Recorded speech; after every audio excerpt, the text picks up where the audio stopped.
Hi there, fellow wanderers. I'm Mary Ellen. And I'm Joanna. Welcome to Hacking Your Wanderlust, the podcast where two adventurous moms share everything we've learned about how to explore the world without breaking the bank. We're on a mission to unlock the secrets of travel hacking and make budget adventuring a reality for everyone. We get it. Between school drop-offs, baseball practice, and endless snack requests, finding the time and money to travel can be a challenge. But you are in the right place. We're here to share our tips, tricks, and personal stories of turning ordinary family trips into extraordinary but affordable adventures. Whether it's scoring amazing deals on hotels, finding hidden hacks to help you land your first business class flight, or even just advice on how to fit everything into a carry-on, we've got you covered. And let's not forget the joy of discovering new cultures, creating lasting memories, and showing our kids that the world is their playground, all while staying within a budget. So buckle up, grab your favorite travel mug, and join us every week as we embark on a journey of hacks, laughs, and wanderlust wonders. This is Hacking Your Wanderlust, where the adventure begins on a budget. Okay, Joanna, speaking of travel mugs, what is your favorite travel mug? Because I absolutely have one, and I have requirements for what makes a good mug. Okay, well, controversial opinion time. I am Right off the bat. right out of the gate. I'm good at that. I am the person in the car with the open mug of coffee. Just no lid, just a full regular mug from my kitchen. And I'm sure you're wondering, do you spill on yourself on a regular basis? And the answer is yes, I do. And I still keep doing it. Oh, well, no, I'm the same way. I'm not really like travel mug with the lid kind of Yeti person.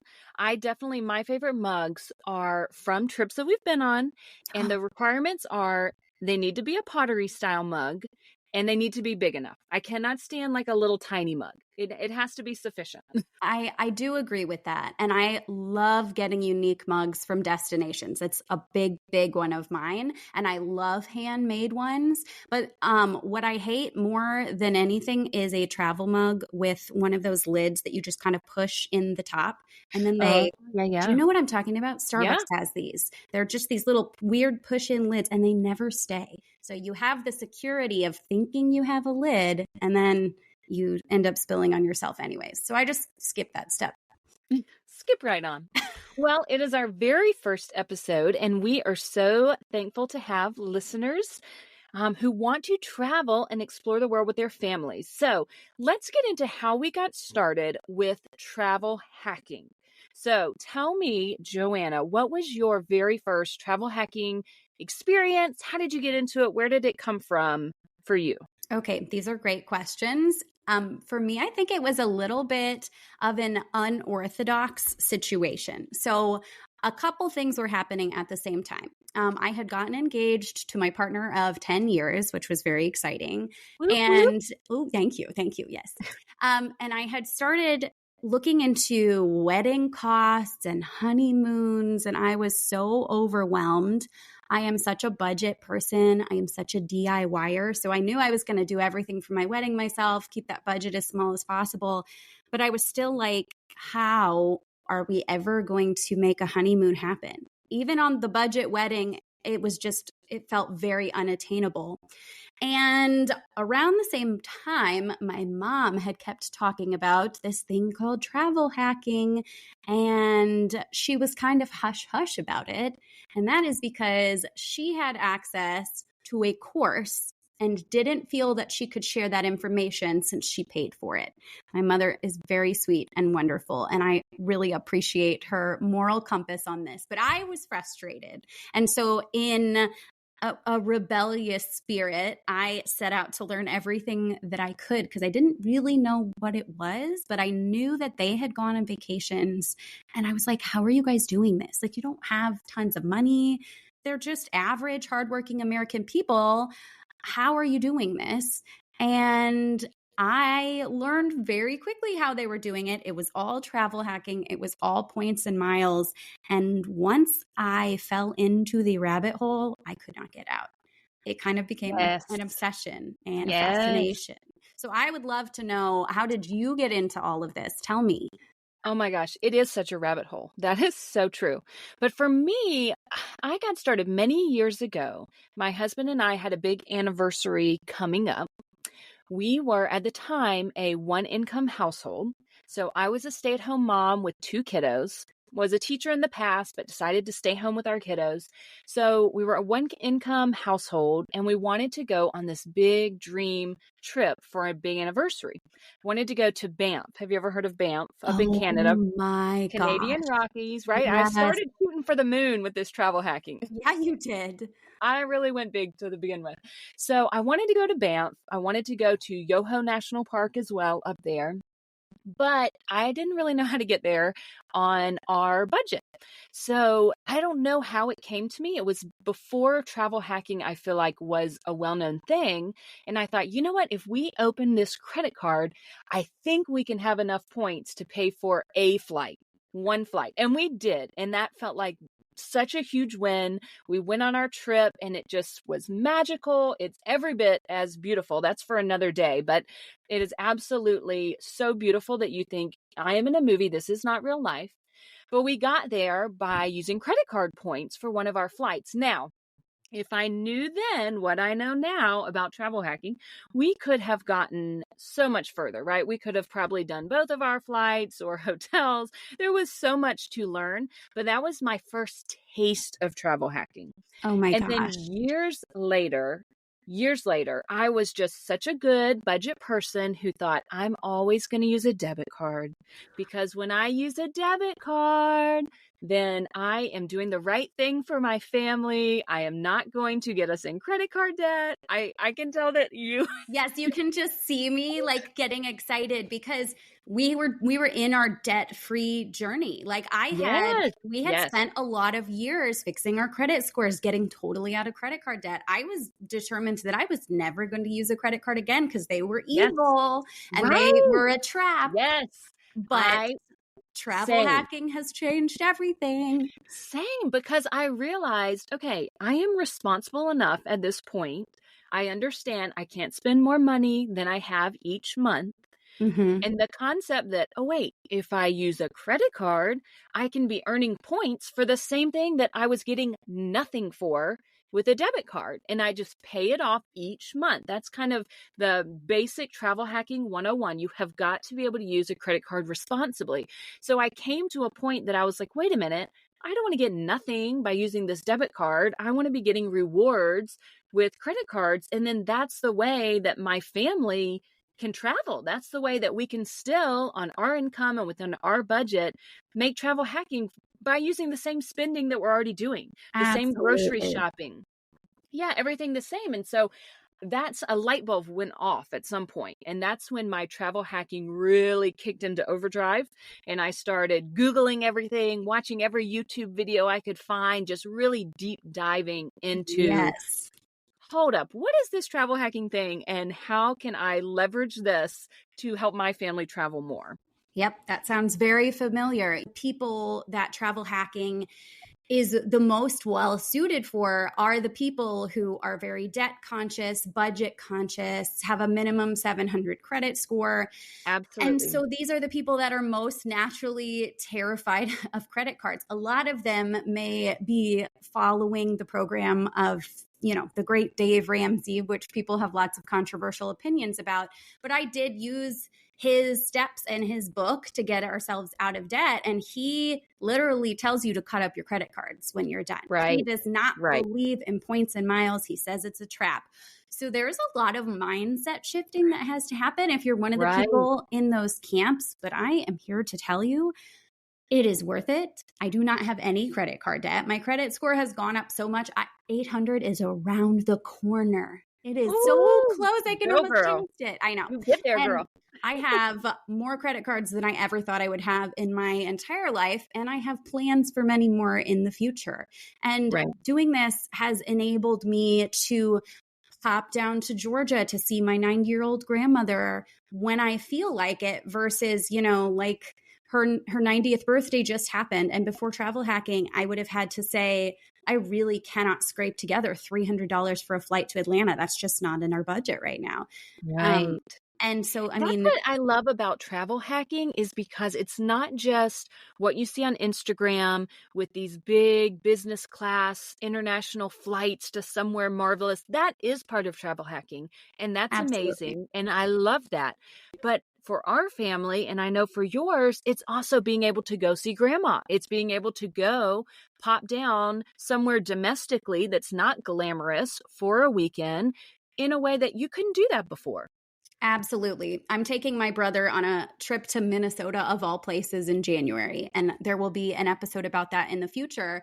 But I get to do this because I have a stockpile of points and there was a sale. And I was like, where can we go? That's interesting. We're going to explore some of our Swedish heritage. It's the possibilities really are endless. And I absolutely love the dreams of the bigger trips. And I have many of them that I'm already working towards right now. But for me, my entire learning process has been learning how I can just do the small family things that I wasn't even able to do before. I mean, my Yes. last vacation was March of 2020 before I started doing this. That is a Wow. long time to go, all the way until Yeah. 2023. And then I finally got into this, learned everything, and I was off running. Yay. So what was your first card then? What was your first official travel hacking card when you got into this? So I am actually really embarrassed. And this will tie in to my tip of the week at the end. So stay tuned for that. I did not know what 5 of 24 was. And I got really excited. And my mom suggested Southwest Rapids Reward would be a good place to start because we have a big Southwest hub here. And it just made a lot of sense that I would want those points to start with. And so I opened that card. And I was still very new to the process, and it was great. It was back when the sub was 50,000 points, and now they have it for 75,000 points, which is horribly painful. But I earned it really quickly, and I was very excited. And then I learned that I was somewhat limited because of some cards that I had opened the year before for silly reasons. And I know we're going to talk about that later. So I'm just going to keep that all in. But it was backwards. Most people start with, there's kind of a king card, which I won't mention because I want to see what your first card was first. Okay, so my first card, I'm going to give you two because I'm going to give you the first card for our trip to Banff, our anniversary trip. Before we knew what travel hacking was, we actually stumbled upon that kind of king card that everyone loves that says is the best beginner travel hacking card, and that's the Chase Sapphire Preferred. So Yep. my husband opened the CSP, Chase Sapphire Preferred, and if you look on Instagram and you're learning about travel hacking, you may hear it referred to as like the Blue Bank card.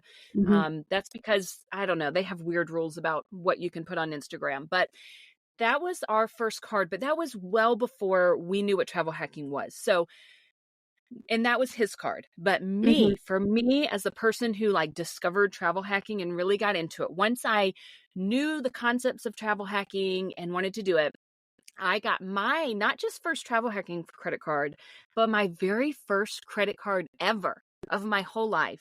And let me tell you, yes, That's so exciting. It was empowering because I realized, and my husband and I share bank accounts and we share our finances, and we're totally on board with that. It's not that I wanted something separate from him, but so I just never did open a credit card, right? He always opened the credit cards. I was an authorized user, but I actually never opened a credit card myself ever. When I graduated from high school and in college, I just had debit cards. I never had a credit card because, again, I thought they were evil, right? I didn't need a credit card and they were evil. So why was I going to have one? So when I started travel hacking, me personally, my very first card I ever opened was not one that maybe some people start with, but it does have a transferable currency, and that is the American Express Amex Gold card was my first. Ooh. And I just felt like I was on top of the world when I got that credit card. When it comes in the mail, it's heavy. It's one of these heavy credit cards. Oh my gosh. And I just felt so special that I had my very own credit card. And that was my first one. and I had a trip in mind. And that's this is not my tip of the week, but it is an important tip. It's helpful to know what your travel goals are when you're opening credit cards. People chase after sign up bonuses, but depending on your travel goals, it might look different. So I, in this situation, kind of was chasing after a sign up bonus, but like you said, it went up after I got the card, and I was devastated that I missed out on like the ultimate high sign up bonus. But I got started right away. And I tell you what, some people have varying opinions on the Amex Gold, but I still love the Amex Gold. It is a good card because I was being very practical even when I signed up for it, because I thought, what do I spend money on? I spend money on groceries and eating out. Yeah. I do. Whatever. I hate to cook. Oh, don't hate me. Don't hate me.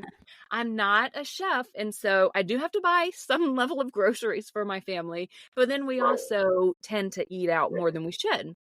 And the MX Gold was perfect for that because you get 4 times points. So I thought, oh, 4 times points. That sounds good. I was new to the points and miles world, but I knew that sounded good. And then the other thing I love about my Amex Gold is I have a Rakuten account, which if you don't know what Rakuten is, it's a shopping portal. So when I do online shopping, I can first, if I'm going to buy something from Old Navy for my kids, get them some new school clothes for the new year, instead of just going to oldnavy.com, I will go to Rakuten and click on Old Navy, and then you earn cash back. And anybody can do this. Rakuten is great for anybody. You do not And have it's to free, have right? a credit card. It is free. It is totally free. You do not need to have a credit card. You don't need to have an Amex credit card. You can just get cash back, and it comes back quarterly, 4 times a year. But if you do have an Amex Gold, which was my first card, then you can, instead of getting cash back, you can choose to get Amex membership rewards points back. The reason that you would want to do that instead of getting cash back is because it's the whole concept that points and miles is built on. We all know points and miles go further with travel than anything else. So yes. So it's the same, but you can take it further with Amex. So gotcha. I that was my first card, the Amex Gold, and I have loved it. Okay, so let's transition now to discuss our tips of the week. I know that I mentioned earlier that I learned about something called 524 after I already applied for my first card, and it kind of threw me for a loop. So what 5 of 24 is it is a chase rule that says if you have opened 5 or more of any credit card from any issuer within 24 months, they will not approve you for their cards. And Chase is kind of a big player in the game. Chase Ultimate Rewards points are a wonderful transferable currency. They have so many hotel partners, so many airline partners. I'm obsessed with them. Kind of my entire strategy is directed at them right now because I feel like I have so many cards that I can keep stacking. And when I applied for that Southwest card that I was talking about earlier, that put me at 4 of 24 because the prior year I had gotten an Amazon Prime card. I had gotten a Best Buy card. You know, I had some Christmas shopping to do, and there were these little 20% off your purchase if you open a card today. And so everyone's done it. When I learned about the Chase Sapphire Preferred, of course, I immediately wanted that card because that's your big transfer partner card. And I think we'll talk about that in a specific card episode in the future. But I wanted that card, but I knew that if I got it, then I was full. I was at 5 of 24. I couldn't do anything else. So another thing we'll talk about is business cards because I switched my strategy and went hard at the business cards so that I could keep doing things in the meantime. So I would love to know what you have to say about your tip of the week and your thoughts on 524. Well, before I get into my tip of the week, 524, I have to tell you, this weekend, I about died. I literally almost fell out of my chair because someone who is very dear to me, who shall remain nameless to protect the not so innocent, I was talking about travel hacking, and she was wanting to get a card. And she said, "Oh, but don't be mad. I just opened an LL Bean card because No. I wanted free shipping." No. I said, "What did they give No. you?" Free shipping. Not the Free free shipping. Oh my gosh. When I think of that, you could have $1,000 worth of travel for opening one card. You can leverage that for like $1,000 worth of travel. And she opened it for free shipping. It's okay. I love her. I love her. It was a teachable moment, It but is that is now in her painful. credit history, and it takes up a 524 spot. So Yep. with her, if she wants to get into Chase cards, that's going to be there for the next 2 years. They're going to see that Mhm. she opened that LL Bean card. So it's okay. And everybody has done this. Everybody has thought, you get to the cash register and they're like, "Oh, you can save $50 on this purchase. You're pre-approved. Do you want to open this?" Sure. Why not? Like, it has happened, right? I Happens have to the done best. it Yes, it before I happened. knew. But now we have learned, right? And we are sharing so that others can learn, right? How to be more aware of what cards you open and the value that you can get from cards, because there is so much value to be had. So here is my tip of the week. Okay. Are you ready for this? I am ready. It's called Player Two. Ooh, Player player 2 two. strategy. Okay. Now, not everybody has a player 2, and that is okay. You can travel hack, you can get so much on your own. If you have a spouse, if you have a brother or sister that you travel with often, if you have a mom or dad or a close friend, anybody who is going to be your travel partner who you kind of want to be in this game together with, you can work together strategically to get so many more points. Mhm. So, what that looks like, when I signed up for my Amex Gold, I did make one mistake because I was still new in the game. I didn't understand. Oh no. I made my Authorized user? husband, yes, Called it. yes, you called it. You knew. Yes. I made my husband, in the filling out the application, I was like, of course, he's an authorized user, Mhm. which is fine. He could still sign up for the Amex Gold on his own and get the sign up bonus. That doesn't keep him from that. But what it does do is go back to your tip of the week. It Mhm. counts as a 524 spot. So when you do have your player 2 or your spouse, don't automatically add them as an authorized user, because that takes away one of their 524 spots. Yes. Instead, give them the card, put it in their Apple Wallet on their phone, whatever. You can both still be using the card, shopping online with it without them actually being an authorized user technically, right? Absolutely. So that's a little tricky. So, but with player 2, what you can do is you open a credit card. At this point, the other person, you guys kind of work together on earning the sign up bonus. Then you can refer your player 2 for the same credit card.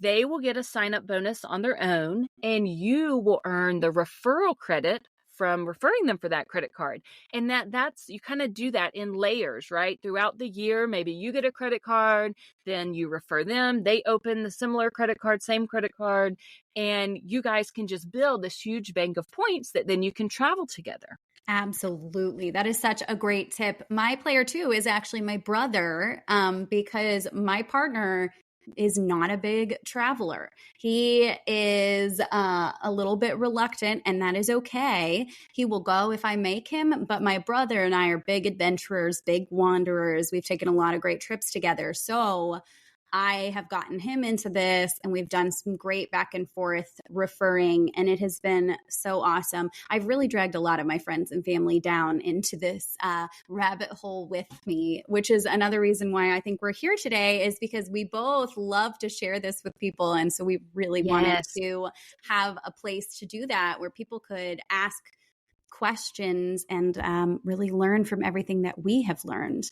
And speaking of questions, I feel like after today's episode, people's heads might be spinning. I think we've dropped a lot here. So I did want to mention that any questions that you might have, shoot us an email, hackingyourwanderlust@gmail.com. We are going to do our best to get through all the questions we receive and answer 1 to 2 at the end of every episode. So please do not hesitate. There is no dumb question in this game at all.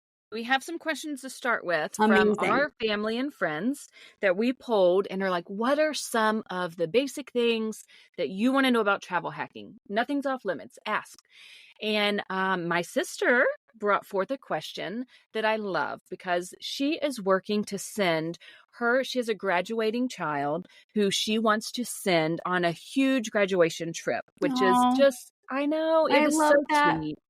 I love it too. And so she's not a big travel hacker, but she has this travel goal in mind Mhm. and she wants to make it happen for her child. So she has the flight part figured out. I've helped her. She actually chose to go the Amex Gold route, and she's working on that sign up bonus to earn an international flight, enough points to Mhm. transfer with the Amex transfer partners and get an international flight.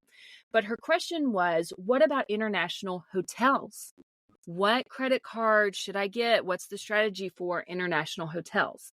And so I think a lot of people think that all the major hotel chains, like we kind of in our minds think of them domestically, but they're Yes. all over the world. Yes. They're all over the world. So Chase, if you go, it's kind of easy because no matter what route you go with credit card first, if you go into the Chase Sapphire family first, Chase Freedoms, Chase Sapphires, Chase family, you can transfer to Hyatt, which does have some all-inclusive properties in other countries. They don't have quite as big of a footprint internationally, but they are everywhere. I have found all of the places on my bucket list, all of the bigger cities, I've always managed to find a Hyatt because Hyatt has Yes. amazing redemptions and a really good award chart, which we will definitely talk about. As my middle schooler would say, I am a Hyatt stan. I don't even really know what that means, but that's what she would I don't say. either. So, We're too old for that. yes. The kids, the kid lingo. So Hyatt definitely has properties in Switzerland, in Paris, all over Europe. There's definitely plenty of Hyatts. So that's kind of the Chase family. You have IHG, which is Holiday Inn Express. No matter what card family you go with, Amex Gold transfers to Marriott all over the world, right? Mhm. You can go with your same credit cards, whether it be Chase credit cards, Amex credit cards, Capital One credit cards. You can transfer them to hotels that are international. So you really don't have to, maybe if you want to research your destination and see what Mhm. hotels are available there, then that's smart. I like when people have a specific goal in mind, right? They say, what credit card should I get? I don't know. What credit card do I get? And I said, well, where do you want to go? Because Yes. look and see what hotels are there. And then that's going to inform us of what route you need to go with your travel hacking. Absolutely. And it's also good to keep in mind with the international travel that some of these cards have amazing travel protections. And Yes. we can get into more of that in depth. But there are cards that offer trip cancellation protection, lost luggage protection, rental car insurance. There's cards that offer global entry credits and TSA Yes. pre-check. Lots of great stuff there. So that's something else to consider after you kind of figure out which hotel brands you're interested in staying at, then kind of weigh the benefits of a particular card. I think that this is an amazing tip. And what a great question. Thank you to her for sending that in. I'm glad that we could answer that one. Well, that brings us to the end of our very first episode. We are so glad that you're here. Can I just say that if you are listening to this, we so appreciate you and so glad that you want to kind of jump in and learn more with us along this travel hacking road and journey. And on that note, can I just tell you something that would be so helpful for us? We want to share the knowledge and experience that we have gained. But we do hope that if you decide to sign up for any of these credit cards, would you just consider either using our referral links or that of a friend or family? Share the love. You don't need to Google for a credit card link. There is someone in your life who would absolutely love to have the referral points. Absolutely. That is the cardinal sin of travel hacking. Never Google a credit card offer. Always use a family or friend's link, please. Doesn't have to be ours, although if it is ours, we would be absolutely grateful. And another thing we will ask is if you enjoy this, please give us a review and subscribe in the podcast app of your choice. That would be so helpful for us. It will allow us to keep doing what we're doing, to get more content out to you, to allow us to grow and to bring you on this journey with us.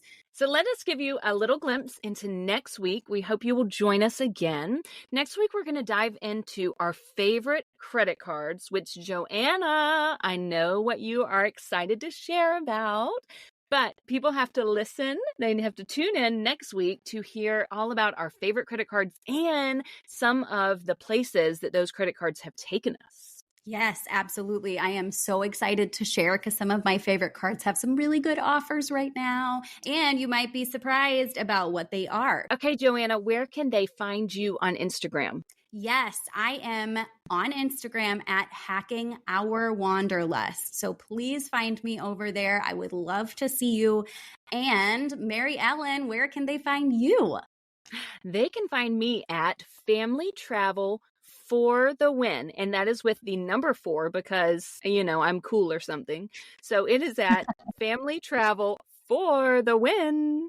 Love that. You can tell we're a competitive family, right? For the win, like who says that? But our competitive family. Well, the kids say it all the time. They say FTW. I'm going to share lots of middle school gems with you, by the way, because I just good learned. Because I have an upcoming middle schooler, so you need to get me ahead of the game so that I will be ready. It's a big transition. I know. So I got much to brace change. myself. Okay, everybody. Well, please join us next week when we share more Hacking Your Wanderlust tips. Thank you for joining us today at Hacking Your Wanderlust podcast, where travel begins on a budget.